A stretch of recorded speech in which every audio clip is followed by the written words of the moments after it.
안녕하세요. 톡닥터토닥 아나운서 김문정입니다. 심장은 하루에 약 10만 번 이상을 뛰면서 우리의 온몸에 혈액을 공급해주는 중요한 역할을 하는데요. 이러한 심장이 갑자기 제멋대로 뛰거나 이유 없이 두근거린다면 바로 이 질환 의심해야 한다고 합니다. 돌연사의 원인이 될 수도 있는 위험한 질환이지만 증상이 갑자기 생겼다가 사라지는 경우도 많아서 진단마저 쉽지 않다는 부정맥.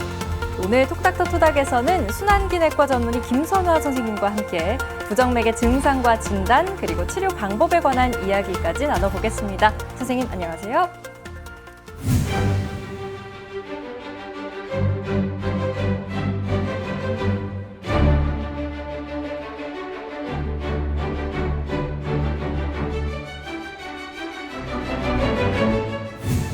평소보다 맥박이 너무 빨리 뛰거나 가슴이 두근거릴 때 흔히들 부정맥이라고 하는데 선생님 정확하게 부정맥 무엇인가요? 근육이 수축하기 위해서는 전기가 필요하기 때문에 인간의 심장은 전기를 만들고 전달하는 기능을 가지고 있습니다. 하지만 문제가 생기면 불규칙한 움직임을 보이는데요. 부정맥은 이렇게 정상이 아닌 모든 비정상적인 맥박을 말합니다. 우리의 맥박은 안정된 상태에서 분당 60회에서 100회까지 규칙적으로 뛰는 것이 정상인데 맥박이 분당 50회에서 60회 이하이면 섬액성 부정맥이라 하고 100회 이상의 빠른 맥은 빈맥성 부정맥이라고 합니다. 또한 부정맥은 발생하는 부위에 따라서도 심방성 부정맥과 심실성 부정맥으로 나눌 수 있습니다. 이렇게 부정맥의 종류가 정말 다양한데 그렇다면 부정맥 대체 왜 생기는 건가요? 부정맥은 다양한 종류만큼 원인도 다양합니다.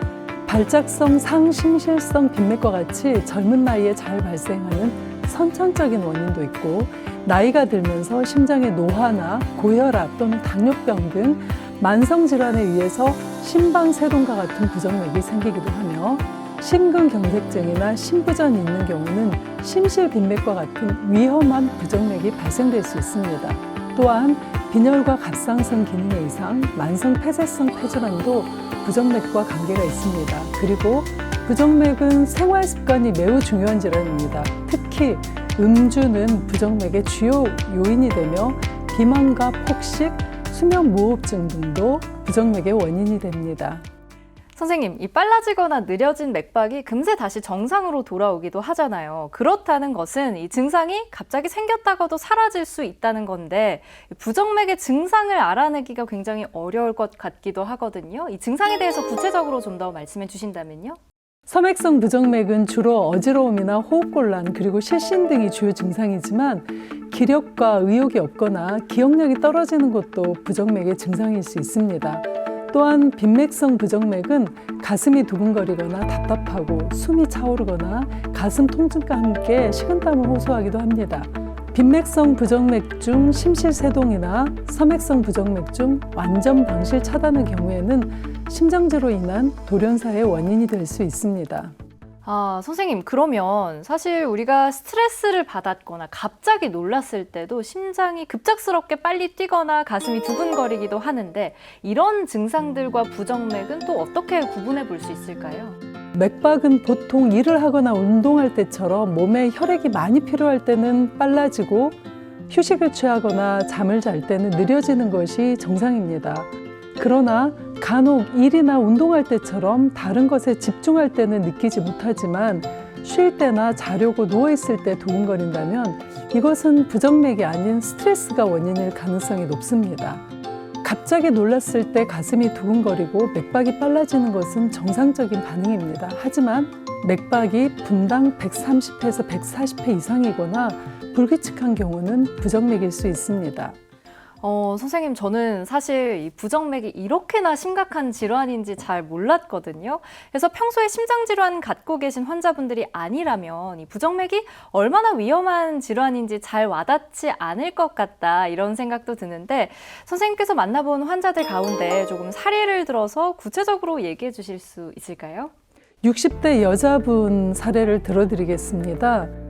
급성 심근경색증을 앓고 심장의 펌프 기능이 절반까지 떨어지는 만성 심부전이라는 후유증이 생긴 분이었습니다. 이렇게 만성 심부전이 생기면은 심실빈맥이라는 돌연사를 일으킬 수 있는 부정맥이 발생 가능성이 높아서 아직 부정맥이 발생하지 않았더라도 예방적으로 삽입형 제세동기를 삽입해야 하는 그런 경우입니다. 그러나 이분은 여러 가지 이유로 삽입형 제세동기 삽입을 거부하셨는데요. 결국은 응급실로 심정지로 오셨는데 심폐소생술을 시행을 했지만 이미 회생이 안 된 안타까운 경우도 있었습니다. 네, 제멋대로 뛰다가 증상이 없어지고 또 원인을 찾으려고 하면 꼭꼭 숨어버리는 도깨비 같은 부정맥. 이번에는 퀴즈를 통해서 부정맥에 대해서 좀 더 쉽고 자세하게 이해해보는 시간입니다. 건강상식 능력고사 시작합니다. 네, 선생님 첫 번째 문제 주시죠. 네, 첫 번째 문제입니다. 증상이 심할수록 부정맥도 심각하다? 그렇다면 O, 아니면 X를 선택해 주시면 됩니다. 아무래도 대다수의 질환들은 증상이 심하면 이 질환도 심각하다 이렇게 우리가 받아들여지잖아요. 그래서 자신은 없지만 저는 O 선택하겠습니다. 정답은 X입니다. 증상의 정도와 부정맥의 심각성은 반대가 되는 경우도 많습니다. 예를 들어 심실조기수축의 증상은 갑자기 심장이 쿵 내려앉으면서 어지러움을 느껴서 불안해하는 환자분들이 많은데 심실조기수축은 대부분 치료가 필요 없는 가벼운 부정맥입니다. 또한 심방세동의 경우 초기에는 발작성으로 심한 두근거림을 느끼지만 병이 진행하여 지속성으로 변하면 오히려 아무런 증상을 느끼지 않는 경우가 많습니다. 지속성 심방세동은 뇌졸중과 심부전의 원인이 되는 대표적인 부정맥으로 증상이 없는 경우에 병이 더 심한 경우가 많습니다. 하지만 의식소실을 동반하는 실신과 같은 경우는 증상이 빈번하고 의식소실의 시간이 길수록 심각한 부정맥이니 반드시 전문의의 진료가 필요합니다. 네, 그럼 계속해서 다음 문제도 한번 풀어볼까요? 네, 다음 문제입니다. 부정맥이 있다면 커피를 마시면 안 된다? 그렇다면 O, 아니면 X를 선택해 주시면 됩니다. 이 커피가 일상의 피곤함이나 스트레스를 잠시 좀 완화시킬 수 있는 현대인의 필수 음료이긴 하지만 카페인이 또 문제가 될 것 같거든요. 그리고 커피 마셨을 때 가끔 저도 가슴이 좀 두근거렸던 적이 있는 것 같아서 좀 좋지 않을 것 같은 이유로 O를 선택하겠습니다. 네, 정답은 X입니다. 김문정 아나운서처럼 커피를 마시면 가슴이 두근거리고 심장이 빨라지는 경험이 있어 커피와 부정맥이 관련이 있다고 생각하시는 분들이 많으실 텐데요. 카페인은 일시적으로 심장 박동을 빠르게 할 수는 있으나 이것은 정상적인 반응입니다. 그러나 카페인에 예민한 사람이 커피를 마시고 두근거림이나 부정맥 관련 증상이 심해진다면 마시는 커피의 양을 자신에 맞게 줄이는 것이 좋겠습니다. 네, 여러분 유익한 정보들 많이 얻으셨나요? 지금까지 건강상식 능력고사였습니다.